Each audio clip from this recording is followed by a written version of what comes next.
Já na parte 2, vamos olhar para aquilo que são os aspectos práticos que devem ser considerados na preparação de uma auditoria, não é? Aqui, basicamente, o nosso objetivo é o que a organização que vai receber uma auditoria deve fazer agora, neste momento, antes dela receber esta auditoria. O primeiro aspecto que nós vamos destacar são os benefícios estratégicos de uma auditoria. Parece redundância, já havíamos falado isto um pouco, mas é basicamente o que nós falamos lá atrás. Falamos da redução de riscos, falamos riscos operacionais financeiros, melhoria na governança corporativa, falamos da questão da prevenção das fraudes e irregularidades e, por último, olhamos um pouco para a questão da otimização daquilo que são os processos internos e externos. Então, aqui nos aspectos práticos, o que a organização deve fazer agora? Urge olharmos um pouco para a questão dos sistemas e práticas diárias que acabam facilitando o trabalho de uma auditoria. O que a organização deve fazer? Primeiro, deve assegurar a existência de sistemas, processos e procedimentos de gestão que sejam adequados para que uma auditoria ocorra, para que uma auditoria aconteça. Estamos a voltar a repetir. A questão de sistemas, a questão de processos, a questão de procedimentos em todos os setores, em todos os departamentos, de como é que a coisa funciona, onde é que a coisa começa, quem é quem deve fazer o quê, quais são os níveis de recursos, quando a coisa não funciona aqui, para onde nós vamos, né?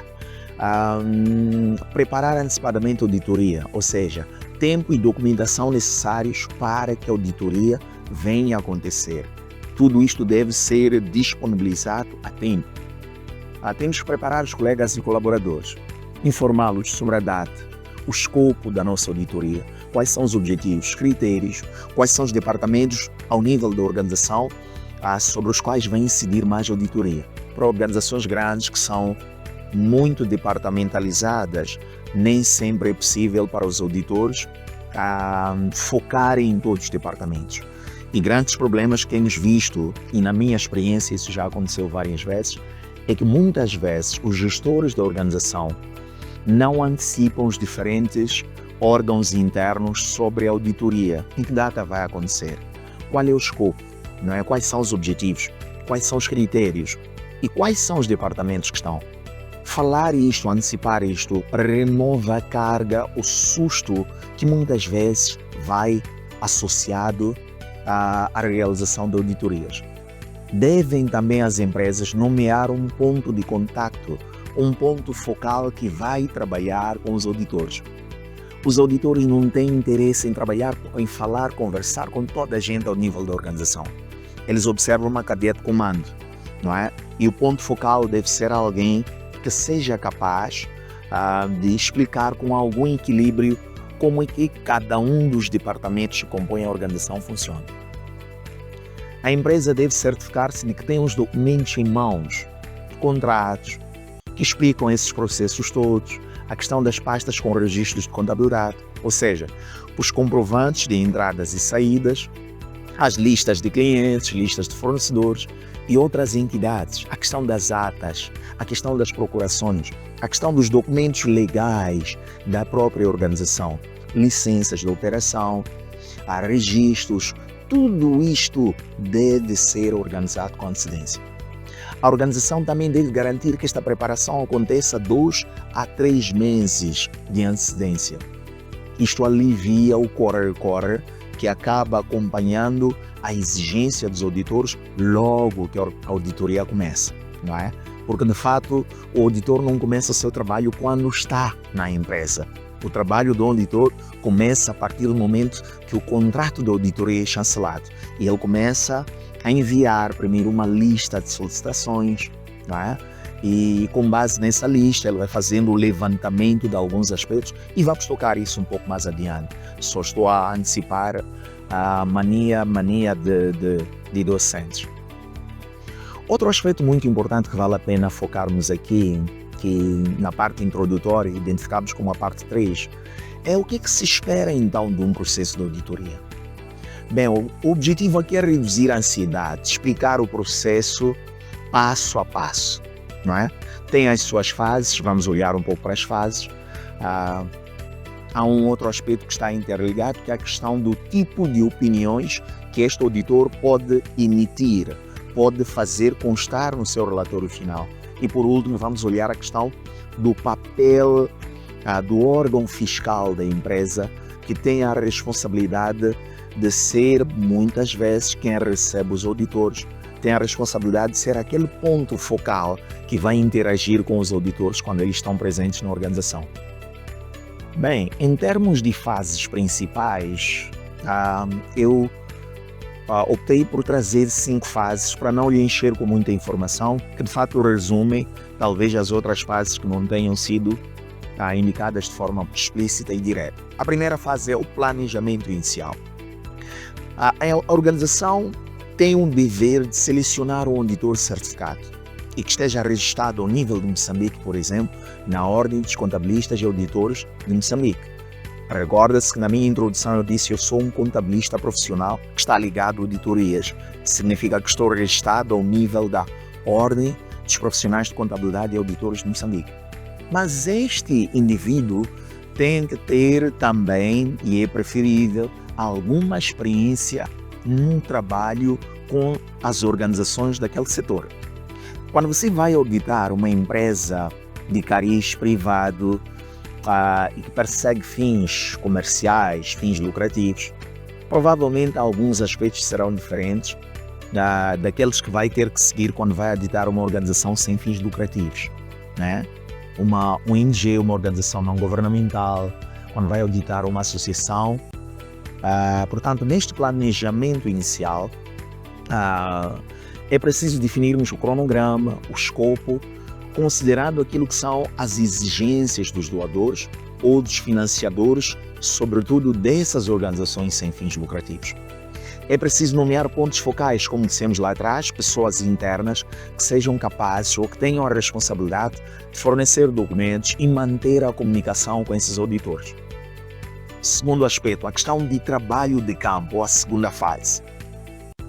Na fase de trabalho de campo, a organização deve disponibilizar todos os registros e informações que forem solicitados. Deve facilitar entrevistas do auditor com o pessoal-chave da organização. Recorda-se, falamos lá atrás do ponto focal, né? Mas não só com o ponto focal, o auditor tem a liberdade de escolher conversar com algumas pessoas que estejam mais ligadas à área, àquele departamento, não é? O ponto focal não necessariamente estará profundamente ligado. Há aspectos que poderão lhe escapar de clarificar. Nestes casos, ele tem que recorrer a pessoas mais ligadas ao setor, não é? Deve responder prontamente às dúvidas, solicitação de esclarecimentos ou documentação adicional. Tudo isto se faz nesta fase 2, que nós chamamos de trabalho de campo. Temos a terceira fase, que é o rascunho e discussão. Aqui, a organização deve rever o rascunho do relatório da auditoria e dialogar com os auditores sobre eventuais constatações. O rascunho e discussão são basicamente o resumo das constatações finais que foram levantadas ao longo do processo de auditoria. A empresa, neste caso, deve colaborar para a correção das discrepâncias, das falhas que foram detectadas ao longo deste processo. Na fase número 4, que é a questão do relatório final, já aqui o Conselho Fiscal, que é este órgão que é responsável muitas vezes pela auditoria interna, que é este órgão que é o ponto focal entre a organização e os auditores externos, na parte do relatório final deve apresentar o relatório final ao Conselho de Administração da organização e, a partir daí, elaborar um plano corretivo de ações que devem ser implementadas a curto e a médio prazo, não é? Para minimizar aqueles riscos todos que foram identificados no relatório final. E, por último, vamos encontrar a conclusão e o acompanhamento. Neste caso, a organização deve divulgar as demonstrações financeiras que foram auditadas junto de todas as entidades que estejam interessadas. O banco precisa de uma cópia, os acionistas precisam de uma cópia, a administração tributária, não é? Vai precisar de uma cópia. Todos esses são entidades interessadas no monitoramento, através desses relatórios, do progresso da nossa organização, né? Chegamos a outra fase. Quais são os tipos de opinião que o auditor pode emitir? Bem, normalmente fala-se de 4 opiniões. Muitas vezes as pessoas acabam conhecendo 3, que são as mais comuns, mas são 4 na verdade. A primeira delas é a opinião limpa, ou opinião sem ressalvas, né? Significa dizer que, nesse tipo de opinião, as demonstrações financeiras refletem a verdade material, não é? Conforme aquilo que são as políticas da organização. Aquilo que ela diz que é o patrimônio da organização, de fato foi verificado que é e existe esse patrimônio. Quando ela diz que este é o resultado final das nossas operações, tivemos um lucro, tivemos um prejuízo, de fato constatou-se que é tal e qual conforme foi elaborado.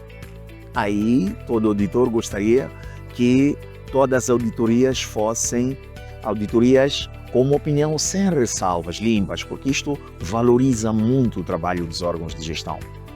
Depois temos o segundo tipo de opinião, que é a opinião com ressalvas. O que é que estamos a dizer, opinião com ressalvas? Estamos a dizer que neste tipo de opinião, diferente da opinião sem ressalvas, que é a limpa, aqui já destaca-se algumas exceções, não é? Ou seja, há pontos específicos que são levantados que demonstram que provavelmente há uma inconformidade neste e naquele ponto.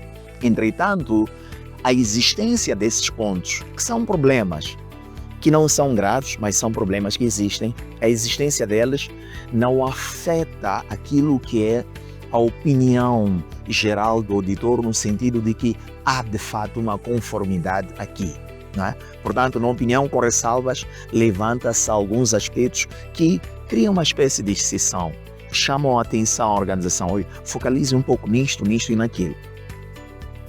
Já na opinião adversa, a opinião adversa basicamente ela focaliza a seriedade de alguns problemas que foram constatados ao longo do próprio processo da auditoria. Portanto, significa que as demonstrações financeiras de fato estão incorretas, não é? Ou estão incompletas, a tal ponto que não permitem sequer uma opinião com ressalvas. Não permitem. Logo, acabam não traduzindo adequadamente aquilo que é a verdade patrimonial e financeira da organização. Portanto, à medida que descemos, a opinião subsequente vai crescendo em termos de gravidade. A sem ressalvas é a melhor, a com ressalvas é boa, não é? A opinião adversa é má, porque ela já vai indicando seriedade dos problemas que foram constatados, mas não terminamos aí, como disse, são 4. A última opinião é abstência de opinião. Abstenção de opinião, este é o melhor conceito.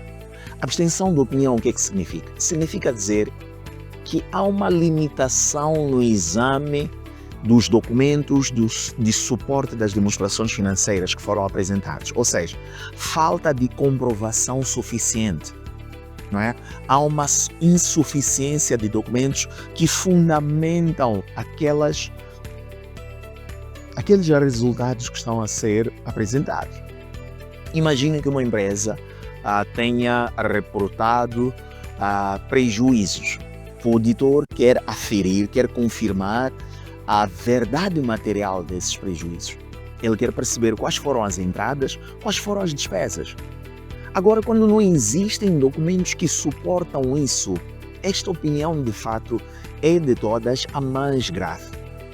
Porque é melhor ter uma opinião com problemas sérios do que ter uma abstenção de opinião. Na abstenção não temos suportes. Não existem suportes que sequer fundamentam a elaboração de uma opinião.